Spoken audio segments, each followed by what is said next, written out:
फिर से स्वागत हमारे यूट्यूब चैनल पर नेशनल करंट अफेयर ये क्लास लेकर दोस्तों आप सभी के सामने एक बार फिर से इस क्लास में करंट अफेयर करेंगे। जो आने वाले सीईटी मेंस एग्ज़ाम, चाहे जो आपके अभी एग्ज़ाम चल रहे हैं दोस्तों, उनमें भी आपके क्वेश्चन पूछे जा रहे हैं और सभी एग्ज़ाम्स के लिए इंपॉर्टेंट ये क्लास रहेगी। चैनल पर दोस्तों अगर पहली बार विजिट कर रहे हैं, पहली बार क्लास को देख रहे हैं, तो चैनल को सब्सक्राइब करके साथ में लगे घंटे का आइकन को ज़रूर दबा लीजिएगा दोस्तों, ताकि सही समय पर सही लेटेस्ट जॉब इन्फॉर्मेशन हो, क्लासेज वगैरह हो, सभी आप तक जो है ना पहुँचती रहे। चलिए क्वेश्चंस का सिलसिला शुरू करते हैं दोस्तों। राष्ट्रीय स्वच्छ गंगा मिशन से संबंधित निम्नलिखित कथनों पर विचार कीजिए। सबसे पहला पॉइंट है रिवर सिटीज अलायंस RCA वैश्विक संगोष्ठी अंतर्राष्ट्रीय नदी संवेदनशील शहरों के निर्माण हेतु साझेदारी का आयोजन किया। दूसरा पॉइंट है 12 अगस्त 2011 को सोसाइटी पंजीकरण अधिनियम 1860 के तहत एक पंजीकृत सोसाइटी के रूप में स्थापित किया। तो इनमें से कौन सा कथन सही है? केवल एक, केवल दो, एक और दो दोनों, न तो एक और नहीं दो। तो कौन सा क्वेश्चन इनमें से इस क्वेश्चन का राइट आंसर है दोस्तों? ऑप्शन सी, एक और दो दोनों ही इसमें सही है। अब व्याख्या देख लेते हैं इस क्वेश्चन की। राष्ट्रीय स्वच्छ गंगा मिशन ने राष्ट्रीय शहरी कार्य संस्थान के सहयोग से रिवर सिटीज अलायंस RCA वैश्विक संगोष्ठी अंतर्राष्ट्रीय नदी संवेदनशील शहरों के निर्माण हेतु एक साझेदारी का आयोजन किया है।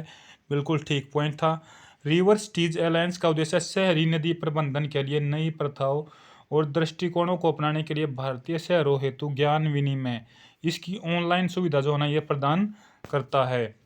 यह अंतर्राष्ट्रीय शहरों के लिए भी भारतीय शहरों के अनुभवों के बारे में जानने का अवसर प्रदान करेगा, जो कि उनके संदर्भ में प्रासंगिक हो सकता है। राष्ट्रीय स्वच्छ गंगा मिशन का परिचय के बारे में भी दोस्तों आपको बताता हूँ। इसे गंगा नदी की जीर्णोद्धार, संरक्षण और प्रबंधन के लिए राष्ट्रीय परिषद द्वारा कार्यान्वित किया जाता है। यानी कि जो राष्ट्रीय जो गंगा नदी जो संरक्षण और प्रबंधन के लिए जो परिषद बनाई गई है, वो इसको कार्य को जो ना करवाती रहती है, जिसे राष्ट्रीय गंगा परिषद भी कहा जाता है। इसका दूसरा नाम भी दोस्तों हम ये बोल सकते हैं स्वच्छ गंगे नमामि मिशन। आप सभी ने सुना होगा, ये चलाया गया था गंगा नदी की सफाई के लिए दोस्तों। यह मिशन 12 अगस्त 2011 को सोसाइटी पंजीकरण अधिनियम 1860 के तहत एक पंजीकृत सोसाइटी के रूप में स्थापित किया गया था। इसने पर्यावरण संरक्षण अधिनियम EPA 1986 के प्रावधानों के तहत गठित राष्ट्रीय गंगा नदी बेसिन प्राधिकरण NGRBA दोस्तों, इसकी कार्यान्वयन शाखा के रूप में भी कार्य किया है। राष्ट्रीय गंगा नदी बेसिन भी आप सभी जानते हैं, जहाँ पे डेल्टा ये बनाती है गंगा और जो ब्रह्मपुत्र मिलकर। यहाँ पे दोस्तों जो राष्ट्रीय नदी बेसिन ये आता है। गंगा नदी के कायाकल्प, संरक्षण और प्रबंधन के लिए राष्ट्रीय परिषद, जो राष्ट्रीय गंगा परिषद है, उसके गठन के परिणाम स्वरूप 7 अक्टूबर 2016 से NGRBA को भी गठित कर दिया, यानी इसको जो ना हटा दिया गया है। उसके बाद आगे चलते हैं। अगला क्वेश्चन है दोस्तों, गैर संचारी रोगों से संबंधित निम्न कथनों पर विचार कीजिए। स्वास्थ्य और परिवार कल्याण मंत्रालय द्वारा गैर संचारी रोगों की रोकथाम के लिए नियंत्रण के लिए राष्ट्रीय स्वास्थ्य मिशन चलाया गया है। दूसरा है राष्ट्रीय स्वास्थ्य मिशन विशेष दर्जा प्राप्त राज्य में लागू किया गया। तो कौन सा कथन सही है? आजकल दोस्तों बिल्कुल ऐसे ही क्वेश्चन पूछे जा रहे हैं आपके GS लेवल में, और ये UPSC लेवल के क्वेश्चन है दोस्तों। तो इनमें से कौन सा आपका कथन सही है? केवल एक, दो, दोनों और कोई भी दोनों में से नहीं। तो राइट आंसर दोस्तों इसका है एक, यानी कि केवल एक इसमें ठीक है। राष्ट्रीय स्वास्थ्य परिवार कल्याण गैर संचारी रोगों की रोकथाम और राष्ट्रीय स्वास्थ्य मिशन द्वारा चलाया जाता है। दूसरा इसमें गलत क्यों है दोस्तों? क्योंकि ये किसी राष्ट्रीय स्वास्थ्य मिशन जो प्राप्त दर्जा उसमें नहीं, बल्कि सभी राज्यों में जो ना चलाया जा रहा, तो इसलिए ये पॉइंट आपका गलत है, क्योंकि इसने दिया गया स्पेसिफिक राज्य है, लेकिन ये सभी ही राज्यों में चलाया जा रहा है। तो उसके बाद देखिएगा, कैंसर, मधुमेह, हृदय रोग और स्ट्रोक की रोकथाम एवं नियंत्रण के लिए राष्ट्रीय कार्यक्रम है national program for prevention of control of cancer, diabetes, cardiovascular disease and strokes, जो ना इसका नाम बदलकर NPCDCS का नाम बदलकर गैर संचारी रोगों की रोकथाम और नियंत्रण के लिए राष्ट्रीय कार्यक्रम national program for prevention and control of non communicable disease NPNCD कर दिया है। किसका नाम बदलकर? NPCDCS का नाम बदलकर। देखिए थोड़ा सा ही दोस्तों फर्क है। NP बिल्कुल ठीक है, नेशनल प्रोग्राम। उसके बाद वहाँ पे था CDC, यहाँ पे क्या आ गया? NCD, नॉन कम्युनिकेबल डीजीज वही हो गया, एस की जगह वहाँ हटा दी गई, यहाँ पे वही डीजीज रह गया, तो ये सेम था। NPCDCS को पूरे देश में राष्ट्रीय स्वास्थ्य मिशन के तहत लागू किया जा रहा है। अगले क्वेश्चन पर चलते हैं। US फेडरल रिजर्व दर में वृद्धि से संबंधित निम्न कथनों पर विचार कीजिए।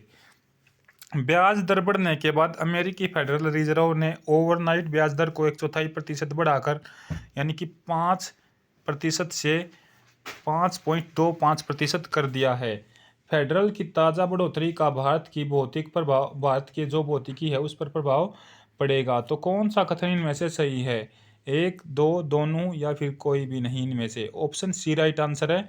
दोनों ही कथन दोस्तों इसमें ठीक है, क्योंकि 5% से बढ़कर हम ये कहे 5.25 हो गई है, और जो बढ़ी है ये बढ़ोतरी हुई है, इसका जो ना भारत पर भी जो ना वैश्विक प्रभाव पड़ेगा। तो दोस्तों मुद्रास्फीति जो है ना उससे रिलेटेड है, ये दोनों ही पॉइंट इसमें ठीक रहेंगे। मुद्रास्फीति को नियंत्रित करने के लिए आक्रामक रूप से ब्याज की दरों को बढ़ाने के बाद जो अमेरिकी फेडरल रिजर्व है उसने एक बार फिर से अपने मानक ओवरनाइट ब्याज दर को 1/4% बढ़ा दिया, यानी 5 से अब 5.25 कर दिया है। मुद्रास्फीति को नियंत्रित करने के लिए आक्रामक रूप से ब्याज की दरों को बढ़ाने के बाद अमेरिकी फेडरल रिजर्व ने एक बार फिर से इसे 1/4 बढ़ा दिया है। उसके बाद अगले क्वेश्चन पर चलते हैं। बेल्ट एंड रोड इनिशिएटिव का उल्लेख किसके संदर्भ में किया जाता है? यानी बेल्ट एंड रोड इनिशिएटिव किस देश का जो है ना एक तरीके से इंफ्रास्ट्रक्चर को बढ़ाने में मदद करता है, ये इस प्लान के तहत काम करता है, ऐसा कौन सा देश है? तो इसका राइट आंसर रहेगा दोस्तों, आप सभी को पता होना चाहिए, क्योंकि इसमें से जो एक देश ही बहुत महत्वपूर्ण है जो लगातार अपना इंफ्रास्ट्रक्चर को बढ़ा रहा है। इनमें से 4 ऑप्शन आपके सामने हैं। अफ्रीकी संघ, ब्राज़ील, चीन, यूरोप। राइट आंसर रहेगा दोस्तों चाइना। चाइना का ही ये प्रोजेक्ट है बेल्ट एंड रोड इनिशिएटिव। उसके बाद अगला क्वेश्चन है, चीन पाकिस्तान आर्थिक गलियारा किन क्षेत्रों से संबंधित नहीं है? तो चीन और पाकिस्तान का जो आर्थिक गलियारा इनमें से किस क्षेत्र से संबंधित नहीं है? ग्वादर बंदरगाह। तो दोस्तों ग्वादर बंदरगाह से तो ये संबंधित है ही है। उसके बाद दूसरा ऑप्शन हम्बनटोटा, यहाँ पे थोड़ा सा आपका लगेगा हो सकता है नहीं हो सकता, तो इस ऑप्शन को अभी नेगलेक्ट कीजिए। अगले ऑप्शन पर चलिए। हिंद महासागर में आप सभी जानते हैं ही, और चाबहार बंदरगाह जो ईरान में भारत विकसित कर रहा है, ये भी कहीं ना कहीं जो ना इस पर भी इसकी नज़र है। यहाँ पर भी दोस्तों इनका जो है ना आर्थिक गलियारे का क्षेत्र चीन और पाकिस्तान के साथ ये मिलता है। हिंद महासागर में वैसे ही है, ग्वादर बंदरगाह को चीन ने ही जो है ना विकसित किया है। तो राइट आंसर रहेगा हम्बनटोटा दोस्तों, बी राइट आंसर इसमें रहेगा। उसके बाद अगले क्वेश्चन पर चलते हैं। अरब लीग से संबंधित निम्न कथनों पर विचार कीजिए। मध्य पूर्व और उत्तरी अफ्रीका के सभी अरब देशों का अंतर सरकारी समग्र अरब संगठन है। इसका गठन वर्ष 1944 में अलेक्जेंड्रिया प्रोटोकॉल अपनाने के बाद किया गया था। तो कौन सा कथन इनमें से सही है? 1, 2, दोनों, कोई भी नहीं। राइट आंसर है सी, दोनों ही कथन इसमें सही है। अरब लीग, जिसे लीग ऑफ स्टेट्स LAS भी कहा जाता है, पूर्व, मध्य पूर्व और उत्तरी अफ्रीका के सभी अरब देशों का एक अंतर सरकारी समग्र अरब संगठन है दोस्तों, ये अलास, जिसे हम लीग ऑफ अरब स्टेट्स भी कहते हैं। वर्ष 1944 में अलेक्जेंड्रिया प्रोटोकॉल को अपनाने के बाद 22 मार्च 1945 को काहिरा मिस्र में इसका गठन किया गया था। वर्तमान में इसमें अब 22 अरब देश शामिल हैं। अल्जीरिया, बहरीन, कोमोरोस, जिबूती, मिस्र, Iraq, Jordan, Kuwait, Lebanon, Libya, Mauritania, Morocco, Oman, फिलिस्तीन, कतर, सऊदी अरब, सोमालिया, सूडान, सीरिया, ट्यूनीशिया, संयुक्त अरब अमीरात UAE और यमन। ये 22 देश दोस्तों इसमें अभी वर्तमान में शामिल हैं। तो क्वेश्चन पूछ सकता है इनमें से कौन सा देश जो है ना इसका सदस्य है, कौन सा नहीं है? तो ये 22 देशों के नाम थोड़ा सा आप अपनी नज़र में एक बार फिर से याद कर लीजिएगा, ये आपके इसमें रहेंगे। इनके अलावा कोई भी आपका ऑप्शन मिले वो इसमें शामिल नहीं है। उद्देश्य और सदस्यों के राजनीतिक, सांस्कृतिक, आर्थिक एवं सामाजिक कार्यक्रमों को ये मजबूती प्रदान करना तथा उन्हें समन्वित करना और उनके बीच आपस में तीसरे पक्ष के बीच वाद विवाद जो होते हैं उनके बीच में मध्यस्थता स्थापित करना। लेकिन मेन काम इसका रहेगा दोस्तों क्या? शांति स्थापित करना ही रहेगा, कि किन्हीं दो के बीच विवाद न हो, और विवाद हो भी जाए तो उनके बीच मध्यस्थता होकर शांति जो है ना इसमें कराई जाए। उसके बाद अगले क्वेश्चन पर चलते हैं। दक्षिण पश्चिम एशिया का निम्नलिखित में से कौन सा एक देश भूमध्य सागर तक नहीं फैला है? Syria, Jordan, Lebanon, Israel. तो दक्षिण पश्चिम एशिया के देश हैं, इनमें बताना है कौन सा देश भूमध्य सागर तक नहीं फैला है। राइट आंसर है बी, जॉर्डन जो इसमें भूमध्य सागर तक नहीं फैला है। ये आप मैप में भी देख सकते हैं दोस्तों, कौन कौन सा देश है जो भूमध्य सागर तक नहीं फैला और कौन सा जो ना, देखिए मेडिटेरियन सी आपको मेरी लेफ्ट साइड में दिख रहा होगा, France, Spain, Morocco, Algeria, Tunisia, ये इटली, ये देश इससे लगते हैं। ऊपर एडियाट्रिक सी है, नीचे फिर आपका आ जाता है दोस्तों मेडिटेरियन, इधर साइप्रस लगता है, इधर तुर्की लगता है, सीरिया, इजिप्ट। अब आप ये ऑप्शन से देख सकते हैं कौन कौन सा ऑप्शन आपको इसमें दिखाई दे रहा है, सीरिया, जॉर्डन, लेबनान और इजराइल। राइट आंसर इसमें जॉर्डन था, तो जॉर्डन आपको इसमें कहीं भी दिखाई नहीं दे रहा होगा मैप में, जो कि दोस्तों क्या है, मेडिटेरियन सी से आपका लगता हो। उसके बाद अगले क्वेश्चन पर चलते हैं। गोलन हाइट के नाम से जाने जाने वाला क्षेत्र निम्नलिखित में से किस देश से संबंधित है? यानी कि किस एरिया से यह संबंधित रहेगा, किस क्षेत्र से संबंधित रहेगा? मध्य एशिया, मध्य पूर्व, दक्षिण पूर्व एशिया या फिर मध्य अफ्रीका? राइट आंसर है दोस्तों ऑप्शन बी, मध्य पूर्व में ये संबंधित है गोलन हाइट। उसके बाद आगे चलते हैं। योम किप्पुर युद्ध किन पक्षों और देशों के बीच लड़ा गया था? तुर्की और ग्रीस, सरब और कोर्स, मिस्र और सीरिया के नेतृत्व में इजराइल और अरब देश, ईरान और इराक। तो राइट आंसर ऑप्शन सी रहेगा, मिस्र और सीरिया के नेतृत्व में इजराइल और अरब देशों के बीच ये लड़ा गया था। यानी मिस्र और सीरिया दोनों इकट्ठे नेतृत्व कर रहे थे, माफ कीजिएगा, मिस्र, सीरिया और इजराइल ये तीन थे इकट्ठे, जिनमें मिस्र और सीरिया नेतृत्व कर रहे थे और बाकी के जो ना खाड़ी देश, अरब देश एक साइड थे। उसके बाद अगले क्वेश्चन पर चलते हैं। प्रवासी प्रजातियों में प्रवासी प्रजातियों से संबंधित निम्नलिखित कथनों पर विचार करना है। भारत ने मध्य एशिया फ्लाईवे की प्रवासी प्रजातियों के लिए संरक्षण के लिए राष्ट्रीय कार्य योजना शुरू की है। प्रवासी पक्षियों सहित पक्षियों की दुर्लभ और लुप्तप्राय प्रजातियों को अधिनियम की अनुसूची 1 में शामिल किया गया। ये दूसरा कथन, तो आपको देखना है भी इन दोनों में से कौन सा कथन सही है, तो बताना है कौन सा कथन सही है, 1, 2, दोनों या फिर कोई भी नहीं इनमें से। तो राइट आंसर ऑप्शन सी है, दोनों ही कथन इनमें बिल्कुल सही हैं। एक तो जो है ना इनके लिए एक योजना शुरू की है, राष्ट्रीय कार्य योजना, और दूसरा जो दुर्लभ और लुप्तप्राय प्रजातियां हो जाती हैं उन्हें आप सभी जानते हैं, रेड डाटा बुक उनके लिए बनाई गई है जो दुर्लभ है और जो लुप्त होती जा रही प्रजातियां हैं। ये क्वेश्चन बहुत बार पूछा जाता है कि लुप्त होती या दुर्लभ जो प्रजातियां हैं उनको लुप्त होने से बचाने के लिए क्या कार्य किए जा रहे हैं, उनको कौन सी जो ना बुक में या किस तरीके की बुक में जो ना दिखाया जाता है। तो रेड डाटा बुक इसका राइट आंसर रहेगा।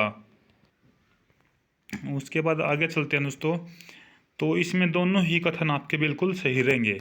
प्रवासी पक्षियों के संरक्षण के लिए राष्ट्रीय कार्य योजना 2018 से 23 भारत ने मध्य एशिया जो फ्लाईवे की प्रवासी प्रजातियों के संरक्षण के लिए ये योजना जो ना राष्ट्रीय कार्य योजना शुरू की थी। और दूसरा बिल्कुल ठीक है, जो राष्ट्रीय प्रवासी पक्षी हैं उनकी संख्या में कमी को रोकना और वर्ष 2027 तक इस परिउद्देश्य को संतुलित करना जो है ना इसमें जो किया गया था। जो प्रवासी पक्षी हैं और जो दोस्तों लुप्त होती प्रजातियां हैं उनके आवासों के संरक्षण के लिए मध्य एशिया फ्लाईवे के साथ साथ विभिन्न देशों के बीच सीमा पार सेवा का समर्थन इसमें करना था। वन्य जीव संरक्षण अधिनियम क्वेश्चन पूछ लेगा सीधा सा, कब आया? जो वाइल्ड लाइफ सेंचुरी एक्ट है वो कब आया था? 1972 में। इसी के साथ पूछ लेगा प्रोजेक्ट टाइगर कब आया? 1973 में। तो दोनों क्वेश्चन पूछे जाते हैं, ध्यान रखिएगा। प्रवासी पक्षियों सहित पक्षियों की दुर्लभ और लुप्तप्राय प्रजातियों को अधिनियम की अनुसूची 1 में शामिल किया गया है, जिससे उन्हें उच्चतम स्तर की सुरक्षा प्राप्त होती है। यदि इस अधिनियम के प्रावधानों का कोई उल्लंघन करता है तो इसमें कठोर दंड का प्रावधान भी किया गया है। उसके बाद आगे चलते हैं। तो दोस्तों ये आपके कुछ करंट अफेयर के महत्वपूर्ण इंपॉर्टेंट क्वेश्चन थे। वीडियो को ज़्यादा से ज़्यादा शेयर कर दीजिएगा, चैनल को सब्सक्राइब कर लीजिएगा। दोस्तों इस वीडियो में आपके लिए जो क्वेश्चन आए हैं वे बहुत ही इंपॉर्टेंट हैं, जो आने वाले सीईटी मेंस एग्जाम यूपीएससी के लेवल के क्वेश्चन हैं दोस्तों। ये आप सभी के, अगर मैं सीधा सा बात करूं, क्योंकि इसी तरीके के क्वेश्चन आपके एचसीएस वगैरह में, यूपीएससी वगैरह में, तहसीलदार वगैरह के, ग्राम सचिव वगैरह के एग्जाम में पहले भी पूछे गए हैं। इस वीडियो में फिलहाल इतना ही दोस्तों, मिलेंगे फिर नई वीडियो में नई job information, GS classes, current affair classes के साथ। धन्यवाद। जय हिंद, जय भारत, जय हरियाणा।